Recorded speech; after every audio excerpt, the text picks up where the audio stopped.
નમસ્કાર વિદ્યાર્થી મિત્રો, હું સાગર કાછડિયા વેદ ડિજિટલ એજ્યુકેશનમાં આપ સર્વે વિદ્યાર્થી મિત્રોનું હાર્દિક સ્વાગત કરું છું. આજે આપણે વાત કરવાની છે ધોરણ 10.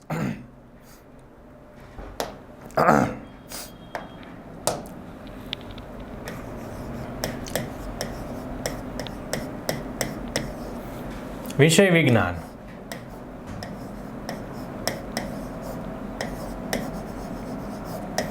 ચેપ્ટર 1, જેનો પ્રશ્ન છે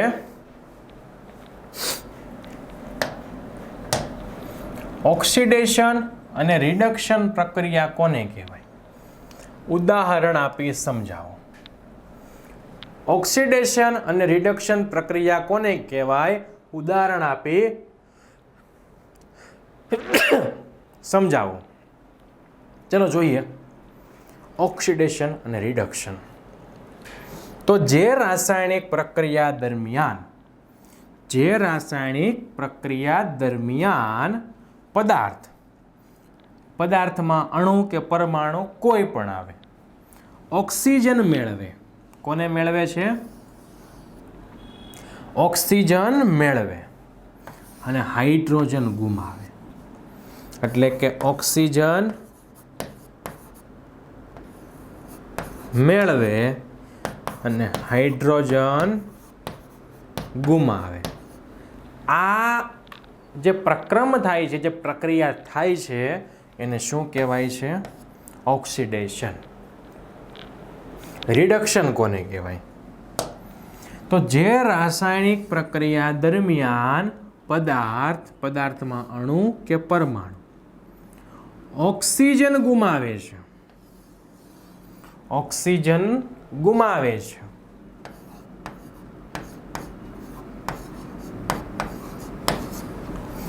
અને હાઇડ્રોજન મેળવે છે.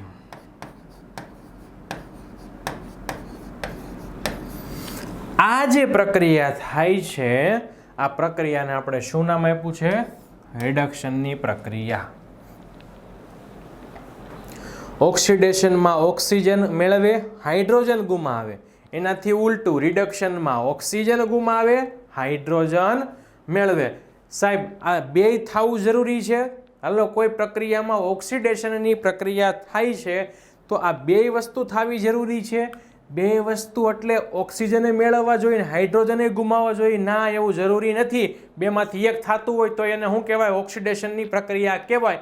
કે ઓક્સિજન ખાલી મેળવતો હોય તોય ઓક્સિડેશન કહેવાય, અથવા તો હાઇડ્રોજન ખાલી ગુમાવતો હોય તોય એને ઓક્સિડેશનની પ્રક્રિયા કહેવાય. સેમ ટુ સેમ, ખાલી ને ખાલી હાઇડ્રોજન મેળવતો હોય ને તોય એને રિડક્શનની પ્રક્રિયા કહેવાય, અને ખાલી ને ખાલી ઓક્સિજન ગુમાવતો હોય તોય એને રિડક્શનની પ્રક્રિયા કહેવાય. એક સાથે આ બંને ક્રિયા થવી જરૂરી નથી. બેમાંથી એકેય થતી હોય તો તેને ઓક્સિડેશન, અથવા તો આ થતી હોય તો એને કહેવાય રિડક્શનની પ્રક્રિયા કહેવાય છે.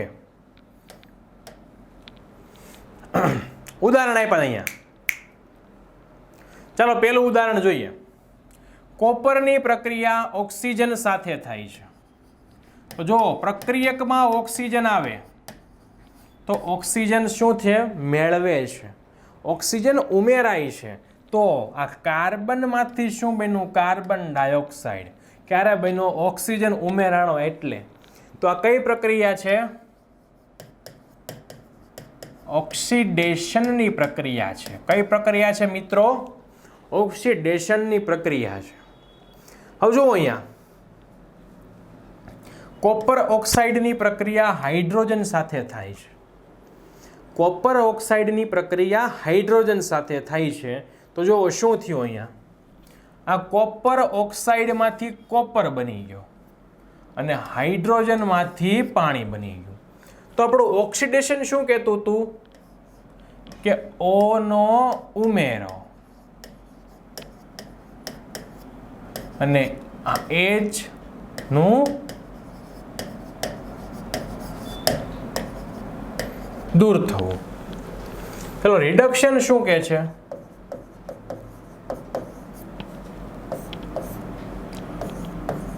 O2 નું એટલે કે ઓક્સિજનનું દૂર થવું, હાઇડ્રોજનનો ઉમેરો. તો જુઓ અહીંયા જે થાય છે કોપર ઓક્સાઇડમાંથી કોપર બન્યો, આ ઓક્સિજન છે એ નીકળી ગયો, તો કઈ પ્રક્રિયા? રિડક્શન. હાઇડ્રોજન છે એમાં શું ઉમેરાણું? ઓક્સિજન. તો શું બન્યું? પાણી. અહીંયા જુઓ ઓક્સ છે, ઓ છે નહીં, અહીંયા આવી ગયો તો ઓક્સિજન ઉમેરાણો, ઓક્સિજન ઉમેરાણો. તો ન્યા કઈ પ્રક્રિયા થાય સાહેબ? તો ઓક્સિજનનો ઉમેરો થયો હોય તો કઈ પ્રક્રિયા કહેવાય? ઓક્સિડેશનની પ્રક્રિયા કહેવાય. હવે બીજી પ્રક્રિયા, મેગ્નેશિયમની પ્રક્રિયા, ઓક્સિજનનો ઉમેરો થઈ. કોનો ઉમેરો થાય છે? અહીંયા જોવો ઓક્સિજનનો ઉમેરો થાય છે એટલે શું મળે? Magnesium oxide. પહેલા મેગ્નેશિયમ હતું, પછી શું બની ગયું? Magnesium oxide. તો આ કઈ પ્રક્રિયા છે? ઓક્સિજન ઉમેરાય છે તો મિત્રો આને કહેવાય ઓક્સિડેશનની પ્રક્રિયા. કઈ કહેવાય? ઓક્સિજનનો ઉમેરો થાય તો ઓક્સિડેશન પ્રક્રિયા, ઓક્સિજન દૂર થાય તો રિડક્શન પ્રક્રિયા, હાઇડ્રોજન દૂર થાય તો ઓક્સિડેશન પ્રક્રિયા, હાઇડ્રોજન ઉમેરાય તો રિડક્શન પ્રક્રિયા. અહીંયા જુઓ કાર્બન ડાયોક્સાઇડની પ્રક્રિયા હાઇડ્રોજન સાથે થાય છે. કાર્બન ડાયોક્સાઇડની પ્રક્રિયા હાઇડ્રોજન સાથે થાય છે તો તમને મળે કાર્બન મોનોક્સાઇડ. કાર્બન ડાયોક્સાઇડમાંથી એક ઓક્સિજન દૂર થાય છે. શું થયું? ઓક્સિજન દૂર થયો. તો આ કઈ પ્રક્રિયા? રિડક્શન પ્રક્રિયા. પણ અહીંયા જુઓ હાઇડ્રોજન છે એમાં એક ઓક્સિજન ઉમેરાય છે તો આ કઈ પ્રક્રિયા? ઓક્સિડેશન પ્રક્રિયા. એટલે આમાં એક છે રિડક્શનની પ્રક્રિયા અને એક છે ઓક્સિડેશનની પ્રક્રિયા. બંને પ્રક્રિયા એકમાં થાય છે. આગળ ત્રીજું, ચલો કોપર, એમાં ઓક્સિજન આવે છે, કોપર ઓક્સાઇડ બને. ટૂંકમાં કોપરમાંથી શું બન્યું? Copper oxide. ઓક્સિજનનો ઉમેરો એટલે કઈ પ્રક્રિયા? ઓક્સિડેશન પ્રક્રિયા. અહીંયા જો મેગ્નેશિયમ ઓક્સાઇડ છે એમાંથી શું બને છે? મેગ્નેશિયમ. ઓક્સિજન દૂર થાય છે, O નું દૂર થવું એટલે કઈ પ્રક્રિયા? રિડક્શન પ્રક્રિયા. પણ જો અહીંયા પાણી, હાઇડ્રોજન છે એમાંથી શું બને છે? પાણી. ઓક્સિજન ઉમેરો, O નો ઉમેરો. તો એ કઈ પ્રક્રિયા છે? ઓક્સિડેશન પ્રક્રિયા છે. તો જુઓ ઉપરોક્ત પ્રક્રિયામાં કાર્બન, મેગ્નેશિયમ અને કોપર, કાર્બન, મેગ્નેશિયમ અને કોપર આ ત્રણે ત્રણ ઓક્સિજન મેળવે છે. આથી આ બધી પ્રક્રિયા કેવી છે? ઓક્સિડેશન પ્રક્રિયા છે. જ્યારે અહીંયા carbon oxide, carbon dioxide, magnesium oxide આ ત્રણે ત્રણ, 1, 2 અને 3 આ ત્રણે છે શું કરે છે? ઓક્સિજન દૂર કરે. એટલે કાર્બન કોપર ઓક્સાઇડમાંથી કોપર, કાર્બન ડાયોક્સાઇડમાંથી કાર્બન મોનોક્સાઇડ, મેગ્નેશિયમ ઓક્સાઇડમાંથી મેગ્નેશિયમ, એક એક ઓક્સિજનના પરમાણુ દૂર થાય છે. તો આ બધી જ પ્રક્રિયા કેવી છે મિત્રો? આ બધી જ પ્રક્રિયા જે છે એ રિડક્શનની પ્રક્રિયા છે. ટૂંકમાં તમને કહી દઉં તો ઓક્સિડેશન કોને કહેવાય? તો ઓક્સિડેશનમાં શું થાય? ઓક્સિજનનો ઉમેરો, હાઇડ્રોજન દૂર થાય. ઓક્સિડેશનમાં શું થાય? ઓક્સિજનનો ઉમેરો, હાઇડ્રોજન દૂર થાય. અને રિડક્શનમાં શું થાય? આનાથી તદ્દન ઉલટું, ઓક્સિજન દૂર થાય અને હાઇડ્રોજન ઉમેરાય. ઓક્સિડેશનમાં ઓક્સિજન ઉમેરાય, રિડક્શનમાં હાઇડ્રોજન ઉમેરાય. ઓક્સિડેશનમાં હાઇડ્રોજન દૂર થાય, રિડક્શનમાં ઓક્સિજન દૂર થાય. તો આ તફાવત છે ઓક્સિડેશન અને રિડક્શનનો. નેક્સ્ટ ક્વેશ્ચન કે રેડોક્સ પ્રક્રિયા અથવા ઓક્સિડેશન રિડક્શન પ્રક્રિયાઓ કોને કહેવાય? રેડોક્સ પ્રક્રિયા અથવા ઓક્સિડેશન રિડક્શન પ્રક્રિયા કોને કહેવાય? ઉદાહરણ દ્વારા સમજાવો. તો જો જે પ્રક્રિયામાં એક પ્રક્રિયકનું ઓક્સિડેશન થતું હોય, જે પ્રક્રિયામાં એક પ્રક્રિયકનું ઓક્સિડેશન થતું હોય અને બીજા પ્રક્રિયકનું રિડક્શન થતું હોય,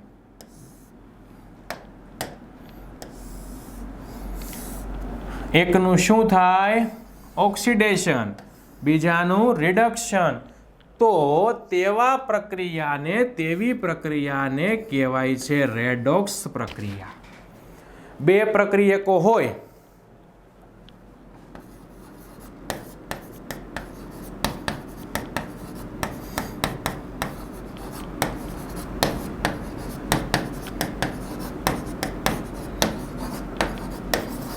એમાંથી આ એકનું શું થવું જોઈએ? ઓક્સિડેશન થવું જોઈએ અને બીજાનું શું થવું જોઈએ? રિડક્શન થવું જોઈએ. એકનું થવું જોઈએ ઓક્સિડેશન, બીજાનું થવું જોઈએ રિડક્શન. તો આ પ્રક્રિયાને કેવી કહેવાય? રેડોક્સ પ્રક્રિયા અથવા તો ઓક્સિડેશન રિડક્શન પ્રક્રિયા તરીકે ઓળખવામાં આવે છે. અથવા તો બીજી વ્યાખ્યા છે કે જે પ્રક્રિયામાં ઓક્સિડેશન અને રિડક્શન બંને પ્રક્રિયા થતી હોય, ઓક્સિડેશન અને રિડક્શન આ બંને પ્રક્રિયા એક સાથે થતી હોય તો તેવી પ્રક્રિયાને રેડોક્સ પ્રક્રિયા અથવા તો ઓક્સિડેશન રિડક્શન પ્રક્રિયા તરીકે ઓળખવામાં આવે છે. બે વ્યાખ્યા.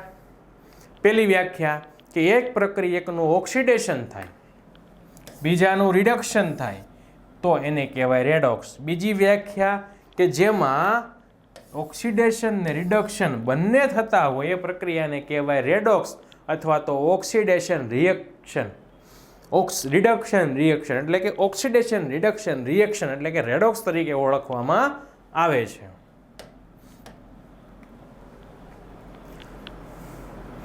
ચલો પહેલું છે કોપર ઓક્સાઇડ, જેની પ્રક્રિયા હાઇડ્રોજન સાથે થાય છે. ગરમી આપવામાં આવે છે, તમને મળે છે કોપર અને પાણી. તો જો અહીંયા કોપર ઓક્સાઇડ જે છે, આ કોપર ઓક્સાઇડમાં ઓક્સિજન છે અને એમાંથી જુઓ શું બને છે? હવે એમાંથી બને છે ખાલી કોપર. તો આ જે ઓક્સિજનનો પરમાણુ છે એ નિપજમાં શું થઈ ગયો? નીકળી ગયો. એટલે કે ઓક્સિજન ગુમાવે છે. ઓક્સિજન ગુમાવે તો શું કહેવાય એને?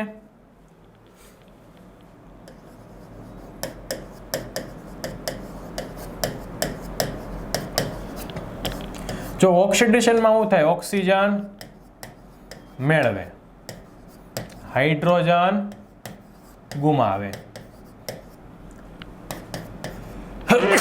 રિડક્શનમાં શું થાય? ઓક્સિજન ગુમાવે, હાઇડ્રોજન મેળવે. તો અહીંયા જુઓ મિત્રો શું થાય છે? ઓક્સિજન ગુમાવે છે. ઓક્સિજન ગુમાવે તો કઈ પ્રક્રિયા? આ થઈ રિડક્શન પ્રક્રિયા. અહીંયા જુઓ પ્રક્રિયકમાં શું છે? હાઇડ્રોજન એક જ છે, પણ નિપજમાં જુઓ આ હાઇડ્રોજન સાથે કોણ ભળે છે? ઓક્સિજન. તો શું બની ગયું નિપજમાં? H2O પાણી. તો ઓક્સિજન મેળવે છે. ઓક્સિજન મેળવે તો કઈ પ્રક્રિયા કહેવાય એને? ઓક્સિડેશન. એટલે કે અહીંયા કોપર ઓક્સાઇડનું શું થાય છે? રિડક્શન થાય છે.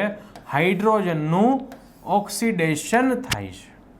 આનું રિડક્શન, ઓલાનું ઓક્સિડેશન. એટલે કે એક પ્રક્રિયકનું રિડક્શન થાય, બીજાનું ઓક્સિડેશન થાય તો તો આ પ્રક્રિયાને કેવી પ્રક્રિયા તરીકે ઓળખવામાં આવે છે? રેડોક્સ પ્રક્રિયા તરીકે ઓળખવામાં આવે છે. બીજી પ્રક્રિયા,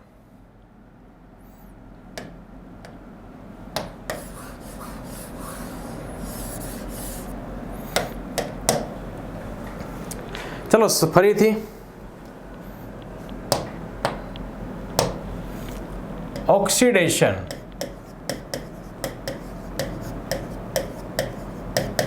એમાં શું થાય? ઓક્સિજન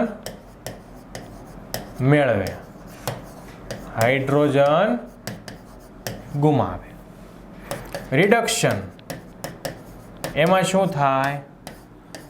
ઓક્સિજન ગુમાવે, હાઇડ્રોજન મેળવે. તો જો મિત્રો અહીંયા શું થાય છે?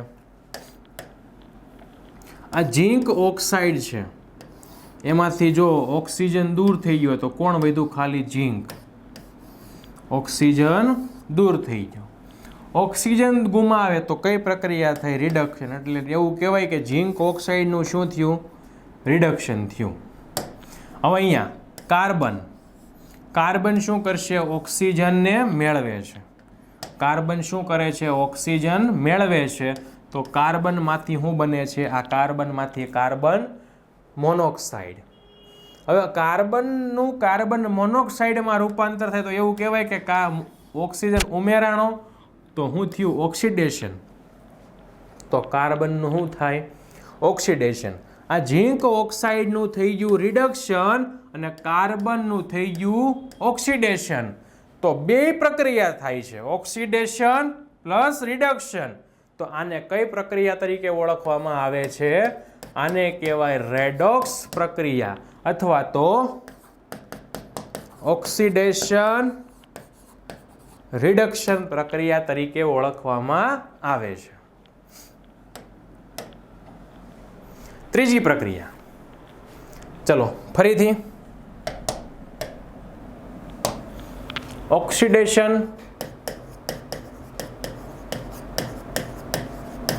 એમાં શું થાય? ઓક્સિજન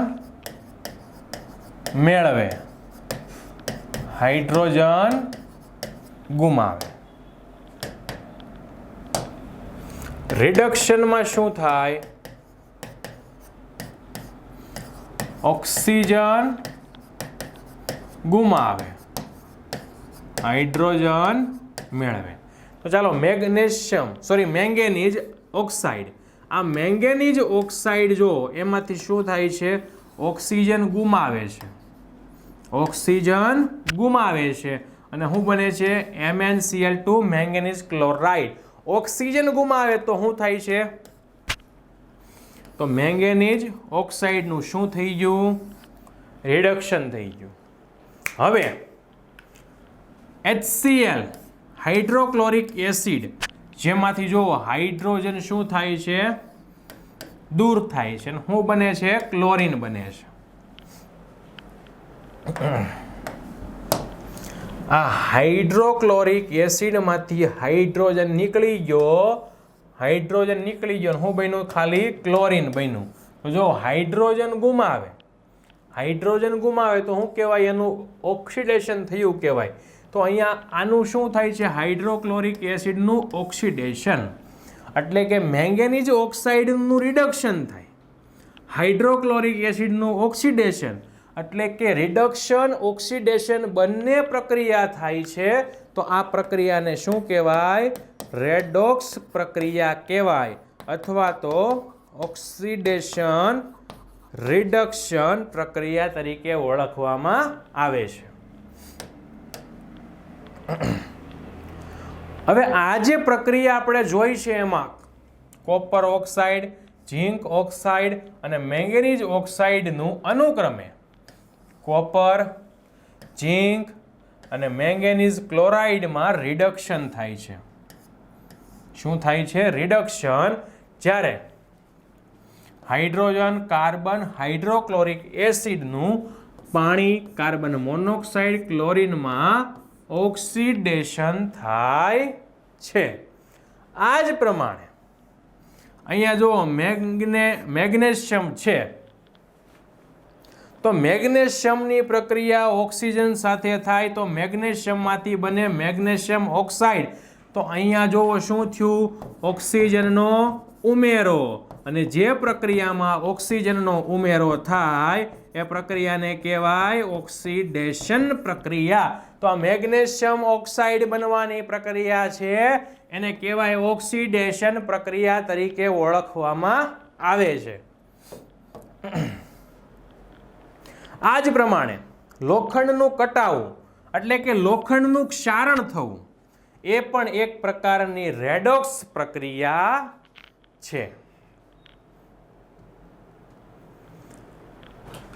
નેક્સ્ટ ક્વેશ્ચન, ટૂંક નોંધ લખો ક્ષારણ. તો એસિડ અને ભેજની હાજરીમાં ધાતુને કાટ લાગે છે, તો આ કાટ લાગવાની ક્રિયાને કહેવાય ક્ષારણ. ખાસ યાદ રાખજો મિત્રો, કોની હાજરીમાં કાટ લાગે છે? એસિડ અને ભેજ. એસિડ અને ભેજની હાજરીમાં ધાતુને કાટ લાગે છે. આ કાટ લાગવાની ક્રિયાને કહેવાય ધાતુનું ક્ષારણ. દાખલા તરીકે લોખંડને કાટ લાગે, ચાંદી પર કાળા રંગનું સ્તર થઈ જાય અને તાંબા પિત્તળના વાસણો ઉપર લીલા રંગનું. આ એક માર્કના MCQ માટે લોખંડને કાટ લાગે, ચાંદી ઉપર કેવા કલરનું સ્તર બને? તો ચાંદી ઉપર બને કાળા રંગનું સ્તર. ત્યારબાદ તાંબુ અને પિત્તળ ઉપર લીલા રંગનું સ્તર બને છે, લીલો રંગ થઈ જાય છે, ક્ષાર બાજી જાય છે. આ છે ક્ષારણના ઉદાહરણ. લોખંડ ઉપર કાટ લાગે, કથ્થઈ રંગ થઈ જાય, ચાંદી ઉપર કાળો રંગ થઈ જાય, તાંબુ કે પિત્તળ ઉપર લીલો રંગ થઈ જાય. એનો અર્થ શું થાય છે? જોવો અહીંયા કથ્થઈ રંગ થઈ ગયો, લોખંડને કાટ લાગ્યું, ચાંદી ઉપર કાળો રંગ થઈ ગયો, ચાંદીનું ક્ષારણ થયું. તાંબા કે પિત્તળની લોટી છે એનો રંગ લીલો થઈ ગયો, તો એનું પણ ક્ષારણ થયું ગણાય છે.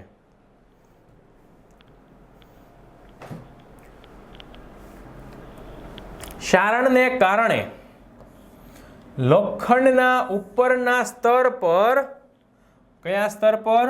ઉપરના સ્તર પર લાલાશ પડતો કથ્થઈ રંગનો. યાદ રાખજો કયો રંગ?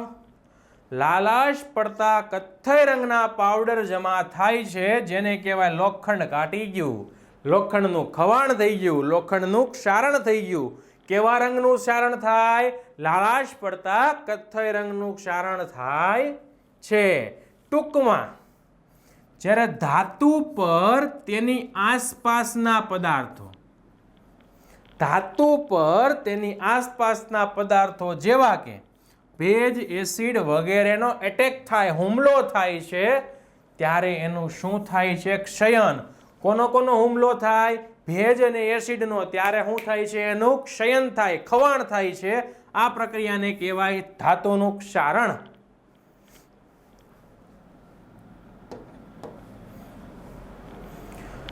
ક્ષારણને કારણે લોખંડમાંથી બનતી વસ્તુ જેવી કે કારના ભાગો, પુલ, લોખંડની રેલિંગ, જહાજ વગેરેને નુકસાન થાય છે. શું કામ? તમે જોઈ શકો છો જે ભાગ લોખંડનો બન્યો છે એની ઉપર લાલાશ પડતા કથ્થઈ રંગનું પડ થાય ભેજ અને એસિડના કારણે, તો એ ભાગનું વજન ધીમે ધીમે શું થાય? લોખંડ ધીમે ધીમે ખવાવા લાગે, ક્ષારણ થાય, એટલે એની મજબૂતાઈ કેવી થાય? ઓછી થાય. એમ લોખંડ છે નબળું પડે, મજબૂતાઈ ઘટે, એટલે એ છે આપણને નુકસાનકારક છે. આથી કાટયુક્ત લોખંડને બદલવા માટે પણ આપણે વધારે ખર્ચ કરવો પડે છે. આવા લોખંડને બદલવા માટે અહીંયા જોઈ શકો તમે, જો લાલાશ પડતા કથ્થઈ રંગના ધાબા જોવા મળે છે. અહીંયા જો સ્ટીમરનો આગળનો ભાગ છે, લાલાશ પડતા કથ્થઈ રંગનો ભાગ જોવા મળે છે. તો સમયાંતરે એને બદલવું છે તો ખર્ચ કેવો થાય છે? વધુ પડતો. એટલે આ શું છે? આપણને એક પ્રકારે નુકસાન કરે છે. લોખંડ ઉપર કાટ લાગતો અટકાવવા માટે એના ઉપર રંગ કરવામાં આવે. હવે તમારી ઘરે બારી બારણા હોય, લોખંડના હોય, તમે શું કરો છો? સમયાંતરે 2-5 વર્ષે એની ઉપર કલર કરો છો. કલર કરવાનું કારણ શું છે કે એ લોખંડ ઉપર, આ લોખંડનો ટુકડો છે, આ ફરતી બાજુ મેં કલર કરી દીધો એટલે આ વાતાવરણમાં રહેલો ભેજ એ લોખંડના સંપર્કમાં આવતો નથી. લોખંડના સંપર્કમાં નથી આવતો એટલે લોખંડને કાટ લગાડશે નહીં, એટલે રંગ કરી શકાય. અથવા તો લોખંડ કરતાં વધુ સક્રિય ધાતુ ઝીંક, લોખંડ કરતાં વધુ સક્રિય ધાતુ ઝીંક એનું પડ લગાવવામાં આવે છે. સાહેબ બેમાંથી સારું કોણ? કલર કરવો સારું કે પડ લગાડવું સારું? તો કલર તમારે સમયાંતરે કરવો પડે, 2-5 વર્ષે કરવો પડે, નહીંતર શું થાય? કલરની કોપડી નીકળી જાય. અને જ્યાંથી કોપડી નીકળે, માનો કે આ ભાગમાંથી નીકળી ગઈ, તો ત્યાં શું થાય? પાછું લોખંડનું ક્ષારણ થવાની શરૂઆત થઈ જશે.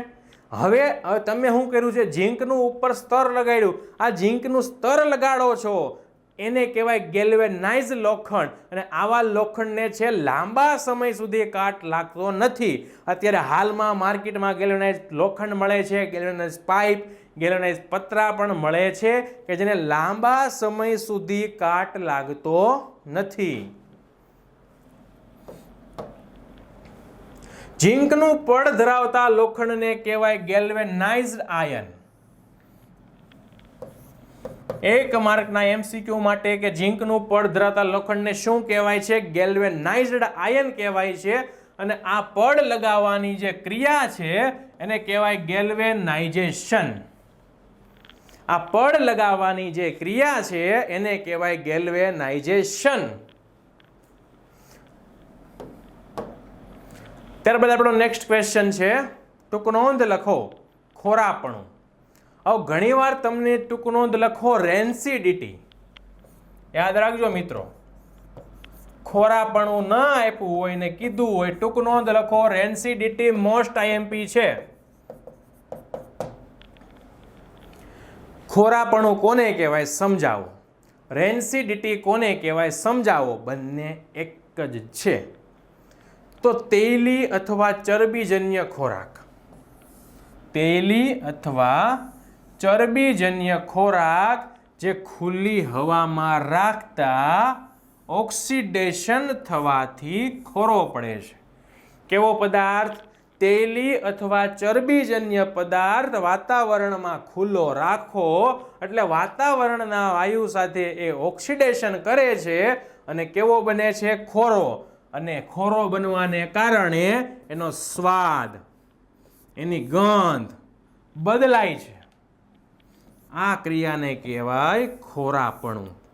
સ્વાદ એ બદલાય છે, ગંધ પણ બદલાય. હવે હું તમને એક એક્ઝામ્પલ આપું કે તમારી ઘરે તમારા મમ્મીએ સરસ મજાની વેફર તળેલી છે કે ચેવડો બનાવેલો છે, 15 દિવસ 25 દિવસ ખુલ્લો રાખો. તો જ્યારે બનાવ્યો તો ત્યારે ને 25 દિવસ પછી તમે બંને વખતે તમે ટેસ્ટ કરો છો તો બંને વખતેના સ્વાદમાં તફાવત હશે. તો શું કામ? વાતાવરણમાં તમે ચેવડો છે, વેફર છે, ખુલ્લી રાખી છે એટલા માટે શું થયું? એનું ઓક્સિડેશન થયું. કોની સાથે? વાતાવરણના વાયુ સાથે. એટલે એણે પોતાનો મૂળ સ્વાદ બદલી દીધો, મૂળ ગંધ બદલી દીધી. અને 25 દિવસ પછી તમે જ્યારે એનો ટેસ્ટ કરો છો એનો સ્વાદ તો બદલાય જ છે, સાથે સાથે તમને એમાંથી શું આવે છે? ગંધ આવે છે. કોની? તેલની. તો આ પદાર્થમાંથી શું કામ ગંધ આવી? 25 દિવસ સુધી ખુલ્લો રાખ્યો એટલે. તમે સરસ મજાની પ્લાસ્ટિકની બેગમાં પેક કરી દો તો 25 દિવસ પછી ના તો એના સ્વાદમાં ફેરફાર થાત કે ના તો એની ગંધ બદલાત. તમને જેવો બનાવેલો હતો, જેવો તમે બનાવ્યો હતો ત્યારે ટેસ્ટ કર્યો હતો એવો જ ટેસ્ટ તમને 25 દિવસ પછી આવત. પણ તમે હવા ચુસ્ત કોથળીમાં બંધ કર્યું હોત તો. હવે આ બધી બાલાજી વેફર્સ વાળા છે, ગોપાલ નમકીન વાળા છે, આ બધા શું કરે છે? આપણે એમ કહીએ 5 રૂપિયાની વેફરમાં કે 10 રૂપિયાના વેફરના પેકેટમાં હવા ભરી છે. તો મિત્રો હવા નથી ભરી, એ શું છે? આ વેફરની અંદર હવા નથી, એ હવા નથી, શું છે? આ વેફર, આ પોપ રિંગ, આ કુરકુરિયા, આ તમને જે દેખાય છે બધા ગાંઠિયા, આ બધી વસ્તુ છે તેલી પદાર્થ છે, ચરબીજન્ય પદાર્થ છે. હવે એને તમે ખુલ્લા રાખો કે આ પેકેટની અંદર હવા ચુસ્ત રીતે બંધ ન કરો તો શું થાય? વાતાવરણના વાયુ સાથે એ પ્રક્રિયા કરે, ઓક્સિડેશન કરે, એટલે આ વેફર જે દિવસે બનાવ્યું હોય આપણી પાસે ક્યારે પહોંચે? મહિને, 2 મહિને. તો ત્યારે તમે ખાવ તો જે દિવસે બનાવી હતી જેવો ટેસ્ટ હતો એવો તમારી પાસે પહોંચતો નથી. એટલે શું કરે છે? આ બધા બાલાજી વેફર, ગોપાલ નમકીન, આ બધા શું કરે છે? આની અંદર એક નિષ્ક્રિય વાયુ ભરે છે. આ નિષ્ક્રિય વાયુ ભરે છે. જુઓ અહીંયા આપ્યું છે કે સામાન્ય રીતે તેલી અને ચરબીયુક્ત ખોરાકને ખોરાપણું થતું અટકાવવા માટે, ઓક્સિડેશન પ્રક્રિયાનો પ્રતિકાર કરવા માટે તેમાં પદાર્થો ઉમેરવામાં આવે છે જેને કહેવાય એન્ટીઓક્સિડન્ટ પદાર્થ. તો આની અંદર હવા નથી, હવા નથી. કોણ છે? એન્ટીઓક્સિડન્ટ પદાર્થ છે. કોણ છે? એન્ટીઓક્સિડન્ટ પદાર્થ છે જે શું કરે છે? અંદર રહેલા જે પણ ખાદ્ય સામગ્રી, તેલી સામગ્રી, ચરબીજન્ય સામગ્રી ભરી છે એને વાતાવરણની હવા સાથે, વાતાવરણના ભેજ સાથે ઓક્સિડેશન થતું અટકાવે છે. એટલે કીધું એન્ટીઓક્સિડન્ટ. ઓક્સિડેશન થવા દેતું નથી.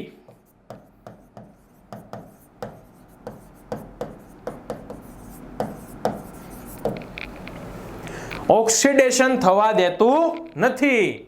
સાહેબ તો ભરે છે હું એની અંદર? હવા નથી ભરતા તો ઈ ફૂલ્યું શું કામ હોય? તો કહી દઉં તમને શું કામ ફૂલ્યું હોય. તો જુઓ, હવા ચુસ્ત બંધ કરવામાં આવે તો એમાં શું ભરેલું હોય? તો તદ ઉપરાંત ખોરાકને હવા ચુસ્ત બંધ પાત્રમાં રાખવાનો, જેથી ઓક્સિડેશન ધીમું થાય, ખોરાપણું અટકે. તો બટાકાની ચિપ્સ, કાતરી બનાવવા, ચિપ્સનું ઓક્સિડેશન અટકાવવા આ બાલાજી વાળા, ગોપાલ નમકીન વાળા શું ભરે? હવા નથી ભરતા. શું ભરે મિત્રો? શું ભરે? તો એની અંદર ભરે નાઇટ્રોજન જેવા નિષ્ક્રિય વાયુ ભરે. શું ભરે છે? હું તમે શું કહેતા ખબર અત્યાર સુધી કે આમાં 10 રૂપિયાનું કે 20 રૂપિયાનું કે 5 રૂપિયાનું વેફરનું પડીકું, અડધી તો હવા છે. હવે શું કહેવાનું? હવા નથી. એ વેફરને સારી રાખવા માટે, આપણા સુધી પહોંચે ત્યાં સુધી સ્વાદ જાળવી રાખવા માટે એમાં શું ભર્યું છે? નાઇટ્રોજન જેવા નિષ્ક્રિય વાયુ ભર્યા છે. આ નાઇટ્રોજનને શું કહેવાય? એન્ટીઓક્સિડન્ટ પદાર્થ. આ એન્ટીઓક્સિડન્ટ પદાર્થનું કામ શું છે? કે વાતાવરણના વાયુ સાથે, ભેજ સાથે ઓક્સિડેશન થવા દેતું નથી. એટલે ખોરાકનો સ્વાદ, મૂળ જે છે એ જાળવી રાખવાનું કામ કરે છે. તો આ સાથે આપણો અહીંયા જે ખોરાપણાનો ટોપિક હતો થાય છે પૂરો. ફરીથી મળીશું આપણે નવા વિડીયોમાં. અસ્તુ. જય હિન્દ, જય ભારત.